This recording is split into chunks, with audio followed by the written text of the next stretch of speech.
আসসালামু আলাইকুম। আমি শিখে চলে এসেছি আপনাদের কাছে আরেকটি নতুন ভিডিও নিয়ে। তো আজকে সকালবেলায় উঠে দেখি আম্মু পিঠে বানানো শুরু করে দিয়ে আমার ঘুম থেকে ওঠা একটু দেরি হয়ে যাওয়ার কারণে আমি পিঠে বানানোর যেই প্রক্রিয়াটা আমি সেটার ভিডিওটা করতে পারিনি। তবে আম্মু এখানে পেঁয়াজের পাতা কাটছিল আর সেটা পরে এই পেস্টটাতে দিয়েছে, সেটা আমি ভিডিও করেছি পরে।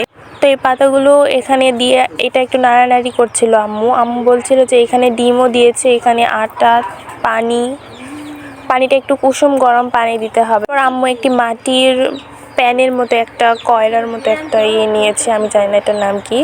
তো এখানে আম্মু ওই ব্যাটারটা দিয়ে দেওয়ার পর একটু গোল করে ছড়িয়ে দিল চারিদিকে। তারপর ঢাকনা দিয়ে এই পিঠাটাকে ঢেকে দিল। তার কিছুক্ষণের পরেই মিনিমাম 5 মিনিট টাইম লেগেছে, তারপরে এটা হয়ে গেছে। আম্মু জাস্ট এটা তুলে নেওয়ার পর এটা আমাকে খাইতে দিল। এটা ওয়াও হয়েছে একদম, মাশাআল্লাহ, খুবই মজা হয়েছে এই পিঠাটা।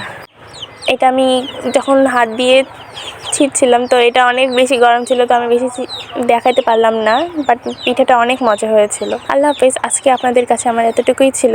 সবাই ভালো থাকবেন।